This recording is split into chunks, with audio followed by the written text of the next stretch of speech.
दोस्तों नमस्कार, मैं सुबोध कुमार। आप देख रहे हैं खबर नेशनल टाइम्स और आज हम बात करने जा रहे हैं एक ऐतिहासिक बदलाव की। भारत को मिला है अपना पहला बहुत गर्व मानने वाला chief justice of India Bhushan Gavai, जिनका नाम भूषण गवई है।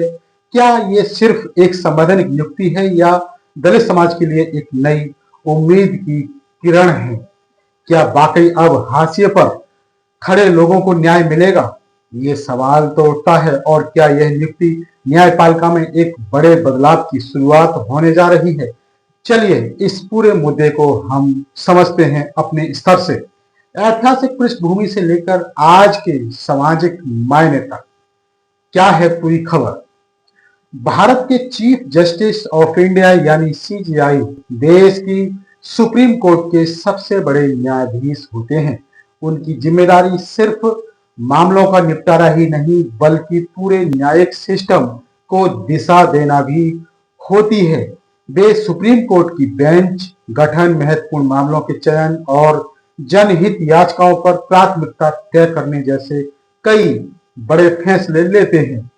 इसलिए सीजीआई का पद सिर्फ कानून नहीं बल्कि नैतिक, सामाजिक और संवैधानिक दृष्टि से भी बहुत महत्वपूर्ण होता है। भारत में बौद्ध धर्म को डॉक्टर भीमराव अंबेडकर ने सामाजिक समानता और जातिवाद के खिलाफ एक विकल्प के रूप में अपनाया था।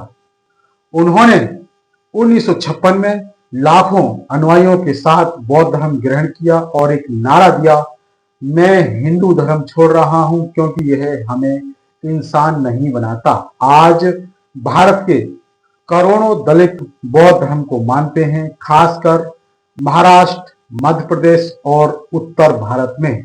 इसलिए जब कोई बौद्ध व्यक्ति सीजीआई बनता है तो यह सिर्फ एक धार्मिक पहचान नहीं बल्कि सामाजिक न्याय के संघर्ष का प्रतीक बन जाता है। क्या आपने कभी गौर किया है कि अब तक भारत के 50 से ज्यादा सीजीआई में से एक भी दलित, आदिवासी या बौद्ध धर्म मानने वाला नहीं रहा है? यही नहीं, हाई कोर्ट और सुप्रीम कोर्ट में अनुसूचित जातियों का प्रतिनिधित्व बहुत कम है। 2021 में सामने आया कि 34 जजों में से सिर्फ एक ऐसी समुदाय से थे।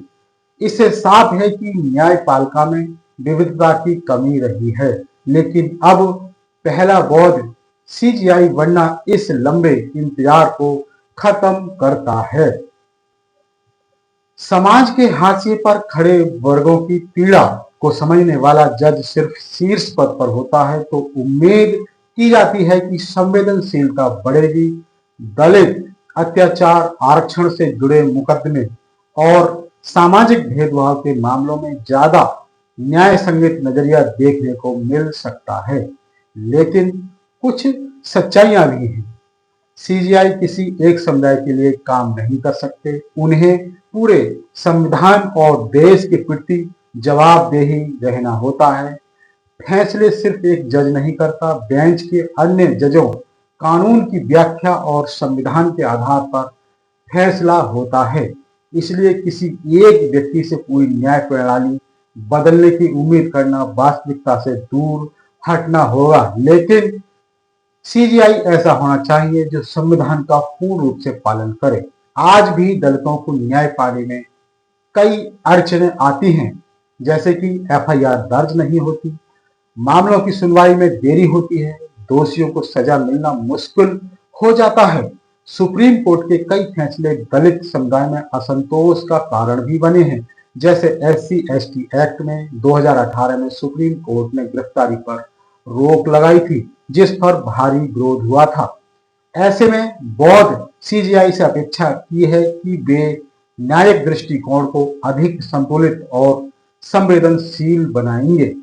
यह सवाल भी जरूरी है, क्या यह सिर्फ एक प्रतीकात्मक पद है या फिर असली बदलाव की शुरुआत हो रही है? ये तो जब काम किया जाएगा, जब फैसले दिए जाएंगे, उसके बाद ही पता चल पाएगा। प्रतिनिधित्व का मतलब है समाज के हर वर्ग को ये भरोसा देना कि वो सिस्टम का हिस्सा है। सीजीआई पद पर एक बौद्ध व्यक्ति का आना उन लाखों लोगों को प्रेरित कर सकता है जो खुद को हाशिए पर मानते थे।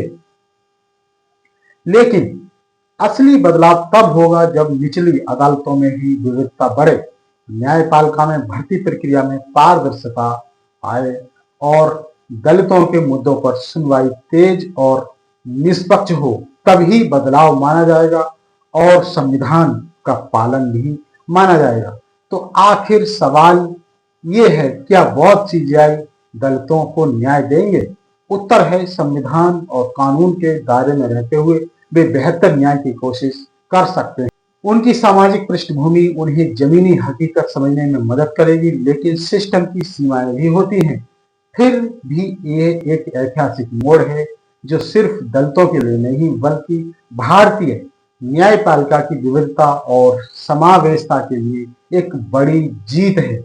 अगर आपको ये विश्लेषण पसंद आया है तो वीडियो को लाइक करें, कमेंट में अपनी राय जरूर दें और चैनल को सब्सक्राइब करें ताकि आप ऐसे ही महत्वपूर्ण विषयों पर हमारी अगली रिपोर्ट मिस ना करें। आपको बता दें साथियों कि यदि संविधान का पूर्ण रूप से पालन हो जाए तो भी दलित, बहुजन और बौद्ध समाज के लिए बहुत महत्वपूर्ण होगा। तो मैं सुबोध कुमार फिर उपस्थित होऊंगा एक नई और बड़ी खबर के साथ। तब तक के लिए धन्यवाद, नमस्कार, जय भीम, जय संविधान, वंदे मातरम।